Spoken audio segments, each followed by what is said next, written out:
Hey guys, what is going on? My name is Liam and today we are going to be going over the behind the scenes and reflection for my action short film, Sign Here. First off, I would like to apologize for this video being a little late. Normally I try to do a 2-week gap in between my videos. I know it's almost 4 weeks. I had some paid projects I needed to finish up beforehand, but I finally finished them so we can resume normal content. I would also like to say hello to the 20-something new subscribers I've gained since Sign Here came out. If you're unfamiliar with my channel, after every short film I drop, I try to release a reflection video where I basically go over my thoughts on the short film, what I thought we could have improved, my critiques on it, stuff I liked from it. I also try to release a behind the scenes video, but this time I'm going to try something different. I'm just going to put both in one video, behind the scenes and reflection. So it might be a little bit longer, but I think it makes more sense to take one short film and create one video afterwards instead too. Save more time, you know? Now, before I get into pre-production, I just want to throw a big thank you out there to Phantom Motors, who very generously let us use their space during business hours, to Johnny Walker Jr. and John Azuna for being amazing, and to Bobby Esit for taking some badass behind the scenes, and to Ryan Castaneda for helping out. So thank you everyone. Now, the reason I made this video was to be entered into a fight scene contest ran by Rustic. If you guys don't know who he is, I'd recommend checking his channel out. I will link somewhere down below. Anyways, he had this contest going for about a month, and I had decided not to make anything since I already had a couple projects on my plate. There was stuff I was working on. I just didn't really have the time for it. But on the day of the deadline, he released a video extending the deadline a week since people have been requesting it. I'm not sure exactly what it was, but something really sparked me to want to create a video for this contest. Now, it should be clear, this was actually not my first time shooting a choreographed fight scene. In September, I shot a project called The Withdrawal that I'm really pumped to be able to show you guys. You probably won't see it for a couple months, but that centered around action, and we worked really hard on the fight choreography. Anyways, we had 1 week to complete a video. I got in touch with Johnny Walker Jr., who I met on The Withdrawal. He directed me to message John Azuna, who fortunately said yes. Now, with the cast out of the way, it was time to focus on location. I didn't have a script yet. I was waiting to see what our location choices were and center it around there. Johnny mentioned that he had access to a car dealership, which sounded pretty interesting to me. From there, I wrote a rough script based around the idea of a fight taking place in a car dealership and just basically cleaned it up over the course of a week. Now, normally when you're doing some fight choreography, you want to meet up with the actors beforehand to actually choreograph the moves. To basically just pick what moves you want, what looks good, make sure the actors know the moves, that they can do it at speed, that the camera angles are set up, that you know what angles sell what hits. We didn't have time to do any of that. So we had to choreograph everything on the shoot. And if I didn't have such talented actors and martial artists, it probably would have been impossible. The day before the shoot, Johnny and I got to go check out the dealership, basically just to go scout it out, see what the layout of the place was like, to try to work on some possible ideas for the choreography, just so we weren't completely blindsided when we got there the day of. This was actually extremely helpful, and I'd highly recommend doing this if you're in the same situation. We were able to basically come up with most of the ideas. The whole idea of the fight taking place at the table, moving through the hallway, going to the garage, using the rims and the broomstick. There's a lot of good ideas that we came up with that were unfortunately thrown out just because we didn't have time or just wouldn't have made sense for the fight. But it was really helpful to be able to do that the day beforehand. Now, my budget for this was around $70. That went to renting a Atomos Ninja Flame just because I wanted a nice bright monitor with no latency issues like mine has, and also to be able to record 10-bit 4K. And the rest of my budget went basically to snacks and drinks and food for the actors. If you can't pay your actors, you definitely want to be able to feed them, especially if you're doing something as high intensity as fighting. Your actors are going to get extremely tired very fast, so being able to just keep them energized and up is going to make a huge difference when you're going through a shoot, especially at high intensity. Now into some of my favorite aspects from the project. Probably the biggest one and my favorite would be the intensity and the acting that goes on. For doing no choreography beforehand and just breaking it down scene to scene and then jumping straight into filming it, I was completely blown away by what John and Johnny were able to pull off.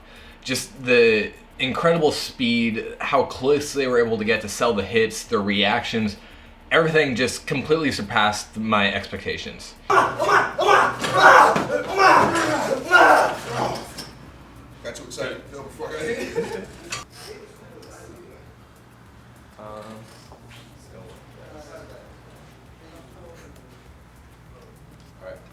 Rolling. And action.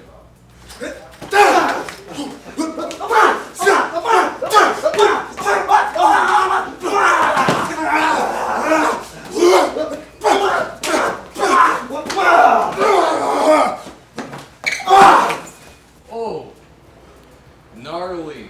Nice job. You ate that ball, man, Johnny. You guys both took those, but Johnny looked, he went straight back. That was nice.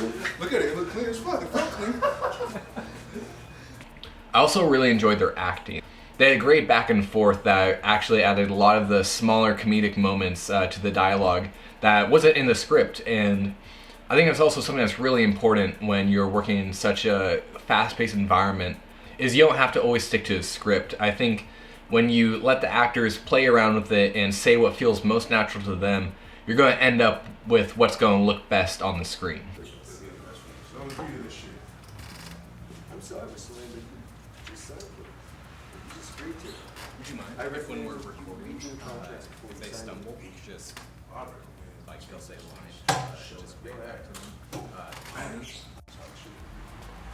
You guys feeling ready? Yeah, let's go. All right. Let me just set this. Make sure I got focus. Congratulations, and thank you. It's been a pleasure. Right. You're now the proud owner of a 1991 Ford Pinto. Fantastic. Now, it looks like we have you all set. You have a rate of $550 a month. And when you guys have the hands on top of each other, just give like 2 seconds, look in each other's eyes, intensity before you go into the moveset, okay? Good. So I'm gonna go with it, Exactly. What's up, and Good.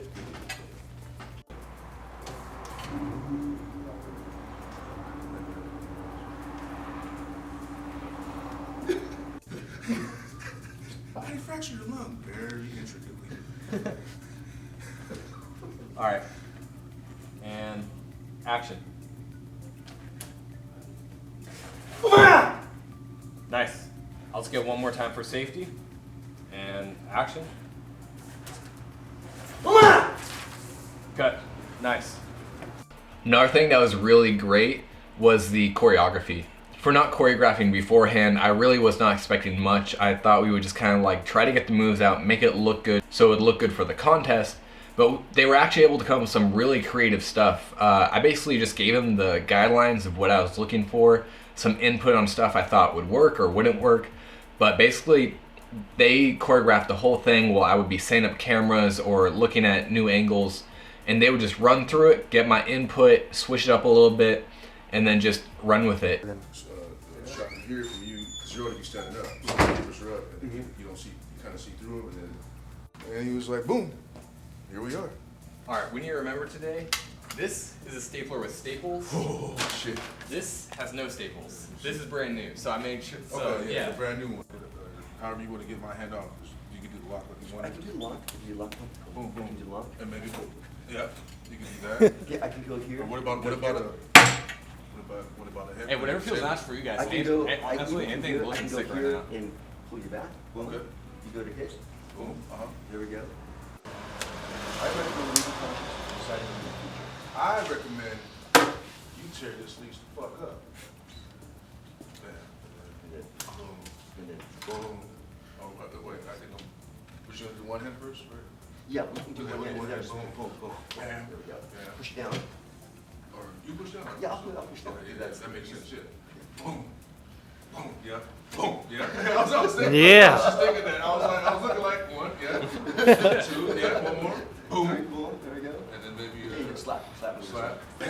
There we go. And then slap. And then. Yeah, boom. Slap. So then it gets my whole body here, and then there's some rib shots. I like that. It's nice. No, I like perfectly reaches across. Right, that's perfect. Boom. Yeah, that was dope. And then I hold on to this so I can kind of, so I don't fly into the car, Yeah. but it gives some like, like real up. Sweet. And then that's when you pick up the paper, in your pocket, and then transition. Yep. All right, so I'll just start from here. And action. Come on!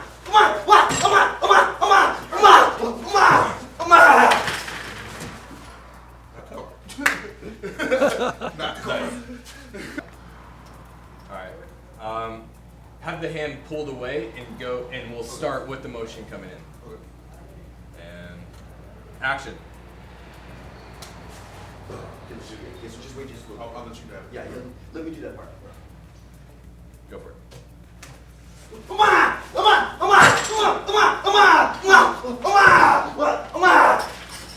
My personal favorite bit of the choreography is where John takes off the tie and uses as a weapon. I just thought that was brilliant. I really enjoyed that. I thought it was very Jackie Chan-esque to me, the usage of props in the environment. So I thought that was fantastic, and I was really proud of how the choreography came out. Another thing I wasn't aware of when filming, but actually got a really great response on after it was released, was people really seemed to enjoy the fact that it was an action comedy and had those humorous moments. And I really have to give a lot of that to John and Johnny.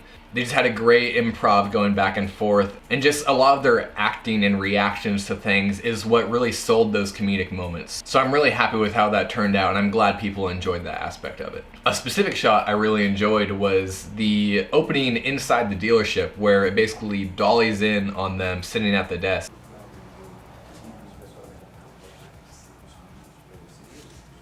That's a given. That's a total delicacy right there. That's a total delicacy. And that was achieved using a tripod dolly. When I bought my tripod, it came with this, which is a tripod dolly.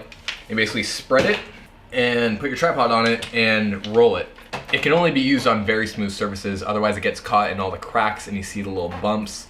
Even for that really smooth tile floor, it did catch a couple cracks, but Warp Stabilizer took it straight out, and I just think that added a lot of movement and just kind of draws you in for that opening shot that otherwise if it was just a tripod shot, it really probably would not have done as well. Another thing I really enjoyed was the sound design I did for this project. I recently bought Triune Films fight scene sound effect bundle pack, which has like 500 sounds or something in that.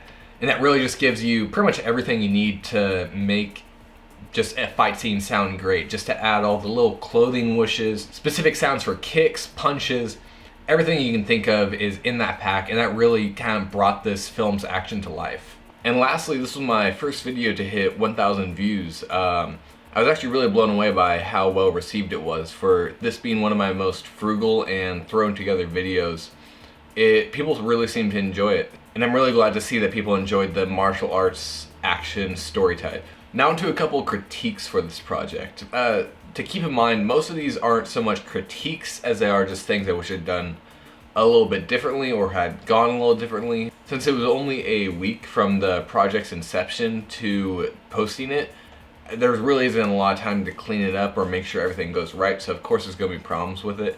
But there's just a couple things that I wish had changed a little bit. First thing that comes to mind is the poor in-camera audio. Everything was recorded with just my shotgun mic attached to the top of the camera.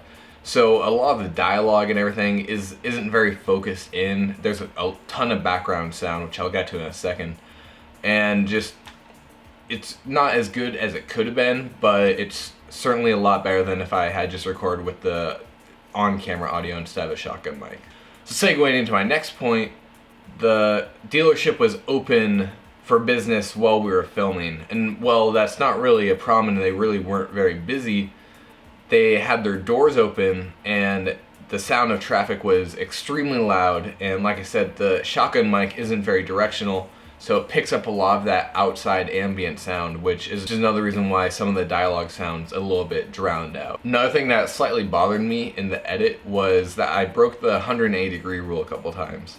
Now, I'm not a huge stickler for the 180-degree rule, especially in action sequences is one of the most common times that's been known to be broken. But to me, the cuts just seemed a little bit jarring, cutting from one's position all the way to the other side of them. It just kind of throws me off when I watch it a little bit. This, of course, was due to it being so run and gun and me just having the camera handheld and just getting every possible angle I could think of. The 180-degree rule really was not on my mind at all. But, I mean, there wasn't much I could do about that, and it's just something that came to mind. In my opinion, the weakest section of the short film is in that hallway sequence that follows the bit with the tie, where they basically kind of tussle in the hallway for a little bit before moving into the garage. Rustic pointed this out when he did his review video, There's a couple hits that just don't sell very well that we could have definitely chosen to stack the hits better or just choose a different angle. This was due to us being very rushed when we were filming that hallway sequence. We only got to do 2 or 3 takes for everything. They had to clean the floor, so we had to be moved into the garage. I feel like us being rushed there definitely translated on screen, but I'm just glad it was a very short sequence, and I believe it picks back up once they enter the garage. And for my very last critique, which is really the only true critique on here, there was just a couple things I could have caught in the edit that I didn't before I rendered. So that's just a good lesson to really make sure you watch your final product at least 2 or 3 times before you post it. There's just a couple frames that didn't have a color grade on it. There's one part in the beginning where the audio dips down to complete silence before going back up. So that's just something I wish I kept my eye on a little bit more during the edit. But ultimately, I'm not going to beat myself over the head with it. It's just something to keep in mind for next time. So I think that about covers everything I wanted to talk about for this project. If you guys have any questions about it that I didn't cover, please feel free to leave it in the comments down below. I'd be happy to answer them. Also, please let me know what you thought about this video, if you guys enjoyed the behind the scenes and reflection being combined into one. Other than that, I will see you guys in 2 weeks. I will be dropping the behind the scenes and reflection for Incognito.